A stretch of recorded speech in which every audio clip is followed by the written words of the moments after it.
Good morning. Happy Friday. You guys look tired today. Don't worry, it's Friday. You young guys need stamina. Friday you'll have the weekend off. Oh, no, you won't. That's right. Let's take a look and see where we are today. Total number of hospitalizations down. That's the way we like to see it.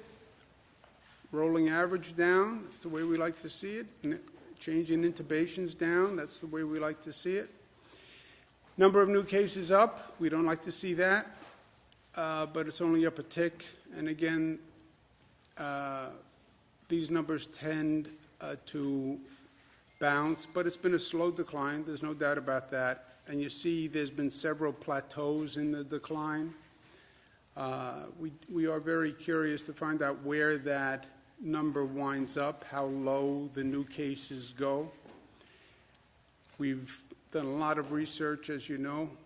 Those new cases mostly coming from people who are at home. So we're talking about home spread, more than at work, more than first responders, more than essential personnel. And that's the hardest place to control the spread, is when a person's literally at home, right? There are very few precautions. It's all about personal behavior. But that's where those cases are coming from. Number of deaths is down, but still painful, 132. We are right about where we were when we started this. Number of lives lost. We go right back to March 27th, and that's when we really first started this miserable journey. Good news again, if you look at New York, our curve is down. Congratulations, New Yorkers. And actually, the curve in the rest of the nation is up. So while cases are increasing across the country, the number of cases in New York are actually going down. And that's remarkable in some ways because we had more cases than anyone else, not because there's anything particular in the air in New York, but because we had people coming from Europe bringing the virus at a time when no one knew the virus had moved from China to Europe. And we had 3 million Europeans come January, February, March before we did the ban on European travel. And those flights came to the East Coast, and they landed at JFK Airport, which was one of the funnel airports, if you remember. So the problem had nothing to do with us, but we were then tasked with resolving it, and New Yorkers stepped up to the plate and have done a great job. Question now is on reopening. We're going to open half the regions in the state today, 5 regions out of 10. They are the regions that meet the numerical criteria. There's no politics to this judgment. There's no arbitrary nature to this judgment. It's all on the numbers. 7 criteria, which basically measure the infection rate, hospitalization rate, testing rate, et cetera, and that's how the decision is made. For those regions that don't qualify to open today, we're extending what's called the New York Pause Order, which is the close down of services and institutions that have been closed down. If a region hits its benchmark at any time, regardless of the pause order, then that region can open. We're opening phase 1 in those 5 regions today. Just some points on each of those industries.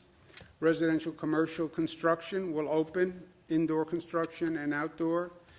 Masks must be worn by employees when they're 6 feet from one another, so they must all have masks. The employer must provide the masks, any gloves, any equipment that the employees need on that work site must be provided by the employer. There's no congregate meetings. For retail businesses, curbside pickup starts. The employee and the purchaser in the vehicle must be wearing a mask. Anyone in the vehicle must be wearing a mask. Gloves are preferred, but they're not mandated. And the employer, the store owner must make hand sanitizer available. If curbside pickup is not practicable, then in-store pickup is available, but it is in-store pickup. It is not in-store shopping. It's in-store pickup because curbside is not practicable, requires ordering ahead, social distancing in the store, no more than 50% maximum occupancy of that store for people coming there to pick up. Patrons must wear a mask, store employees must wear a mask, gloves are preferred, hand sanitizer has to be made available. For an individual's behavior, people ask, well, what am I supposed to be doing as an individual? I'm not a store owner. I don't work construction.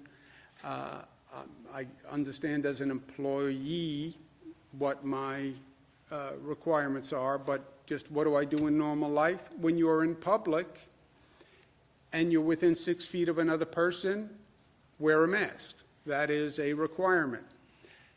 Curbside or in-store pickup, wear a mask, and so